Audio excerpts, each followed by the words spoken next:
Allah punya beberapa janji dalam Al-Quran yang terkait dengan yang kita kaji malam ini, masalah takut di dalam hati manusia.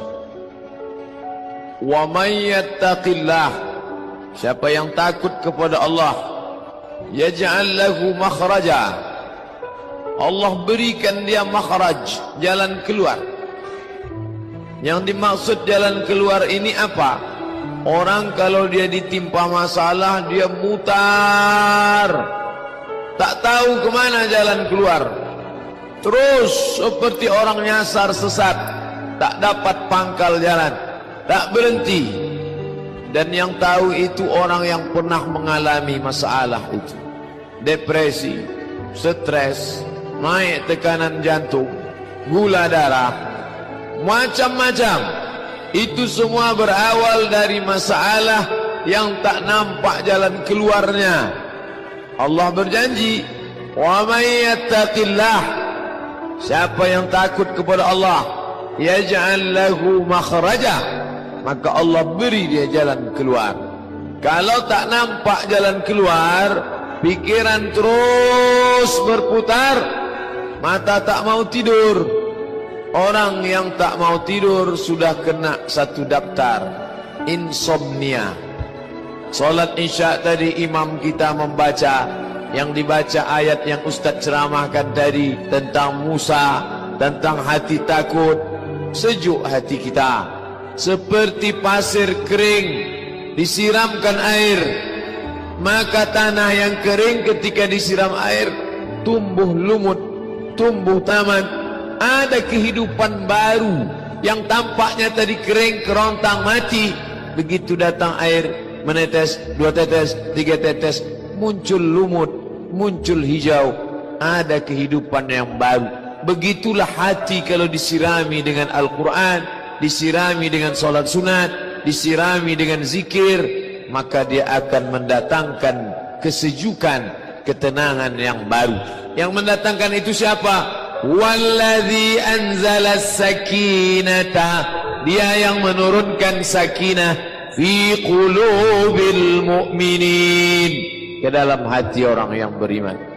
Satu-satunya jalan melapangkan hati adalah kembali ke jalan Allah. Wa may yattaqillah, siapa yang takut kepada Allah, yaj'al lahu makhraja. Cukupkah hanya itu saja? Tidak. Wa yarzuquhu min haitsu la yahtasib, Allah beri dia rezeki dari jalan yang tidak disangka-sangka. Dari mana jalannya? Allah mau kasih. Ketika Maryam kehilangan ayahnya Imran, meninggal, lalu orang menyangka ini anak yatim tak akan makan, karena tukang kasih makan sudah lama mati. Yang ngasih makan ayah, sekarang yang ngasih makan, yang cari makan mati. Yang mencari makan mati. Orang menyangka dia akan susah. Orang lupa ada yang memberi makan yang tak pernah mati. Yang mencari makan mati tak masalah, tapi yang memberi makan tak pernah mati, siapa dia? Ar-Razzaq, yang maha memberi rezeki. Subhanallah, Masya Allah. Kullama daqala alaiha Zakaria al-mihrab, setiap kali Zakaria masuk ke dalam mihrab, wajada indaha rizqa, banyak makanan-makanan, buah-buahan. Siapa yang ngantar ini? Ayahmu sudah meninggal, emakmu susah, siapa yang ngantar makanan? Apa jawab Maryam? Innallaha yarzuqu man yasha. Kalau Allah mau memberi, maka dia beri siapa yang dia kehendaki, bi ghairi hisab, tanpa bisa diduga, tanpa siapa ada menyangka. Allah berjanji. Ini janji Allah. Maryam sudah mendapatkannya. Lalu kemudian itu pula yang terjadi pada Musa alaihi salam. Di tengah gurun pasir tandus kering. Kalau bapak ibu naik bis dari Kairo melewati gurun pasir dataran Sinai, sejauh mata memandang kering, fata morgana, nampak dari jauh macam kolam air. Begitu didekati rupanya pasir, nampak anak-anak onta lari kepanasan, nampaklah batang-batang korma yang kering berdebu, tak ada makanan.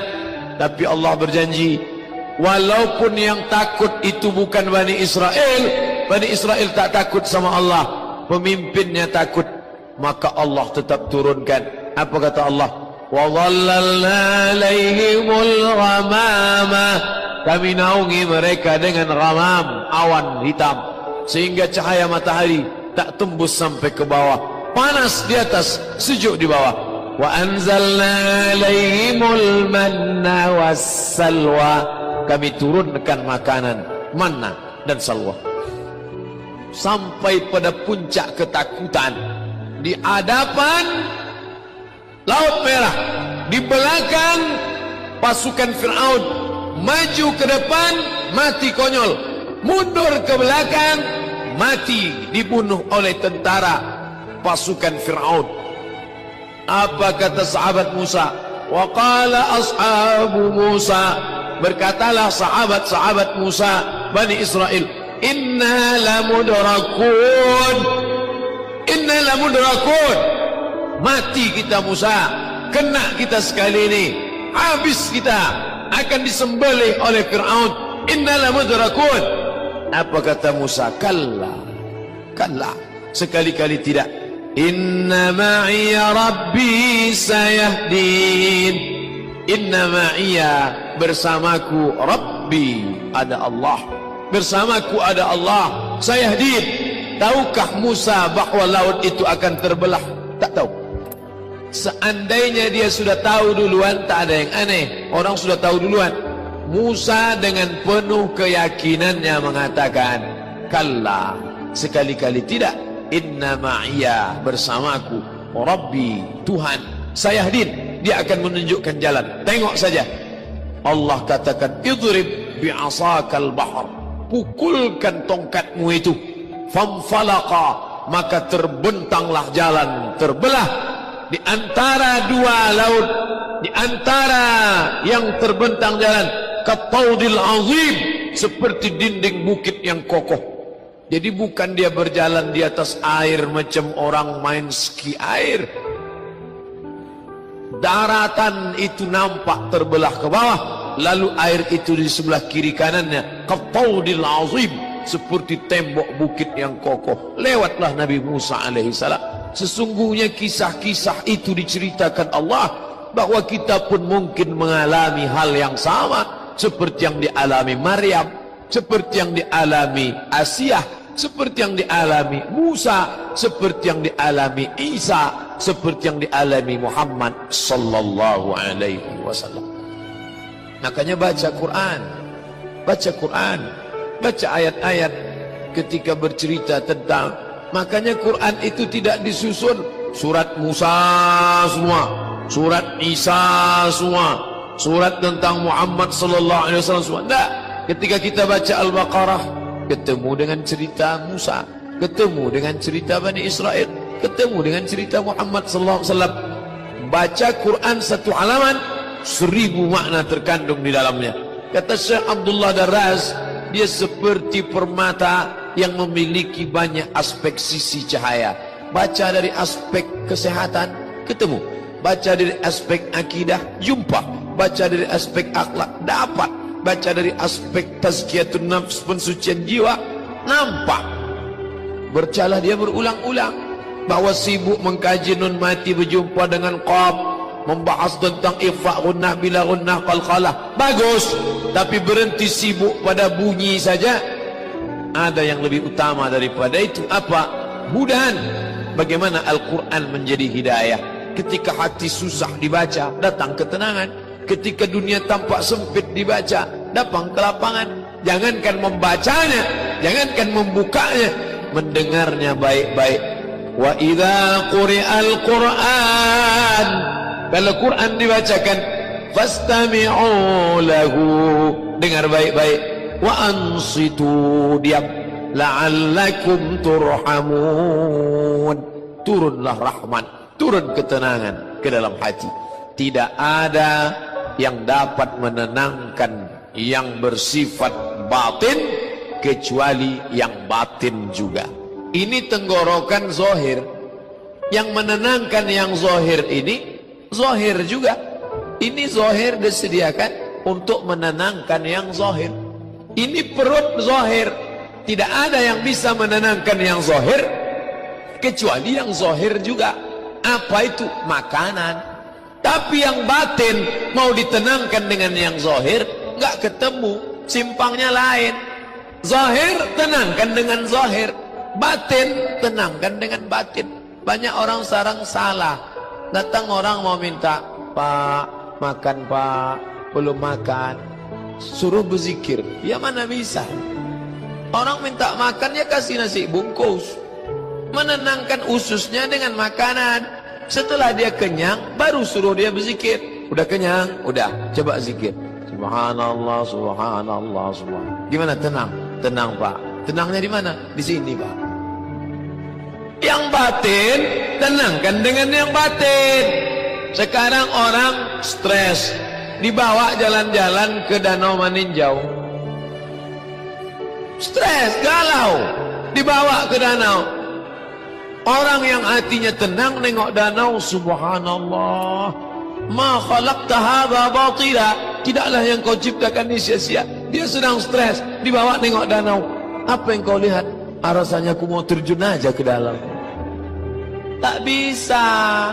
Menenangkan yang batin itu, bawa dia ke masjid, suruh dia berzikir, bawa dia sholat. Setelah hatinya tenang, baru nampaknya luas ternyata dunia ini ya. Tadi pandanganku udah sejengkal aja udah rasanya. Banyak orang sekarang salah menyikapi yang zahir dengan yang batin. Bapak ibu yang dimuliakan Allah subhanahu wa ta'ala, beruntungnya bapak-bapak yang punya anak-anak yang sudah menenangkan diri dari sejak muda belia. Bertuahnya pula anak-anak yang punya bapak ibu yang menenangkan dia dengan kalimah-kalimah tauhid, dengan tasbih, tahmid dan takbir, dengan membawa dia ke masjid, kembali kepada jalan Allah subhanahu wa ta'ala. Kalau makin banyak ngaji, hati makin tenang, lanjutkan. Kalau makin banyak baca Quran, hati tenang, teruskan. Kalau sudah belajar dengan guru, hati menjadi baik, teruskan. Tapi kalau hanya menjadi garang, menjadi makin brutal, menjadi orang yang melawan, maka kita sedang bersangka-sangka berbuat baik, padahal kita sedang dipermainkan setan. Wa yahsabuna annahum yuhsinuna sun'a. Mereka menyangka sedang berbuat baik, padahal mereka sedang dipermainkan. Nauzubillah. Islam mendatangkan ketenangan batin. Kalau sudah tenang, barulah bisa mencari nafkah dengan baik. Keluar dari masjid, waktu masuk tadi ke dalam mau cari ketenangan. Allahumma aftah li abwaaba rahmatik. Curahkan rahmatmu supaya hatiku tenang. Curahkan rahmatmu supaya otakku tenang. Curahkan rahmatmu supaya batinku tenang. Setelah dapat rahmat Allah, keluar ke masjid. Allahumma aftah li abwaaba fadlik.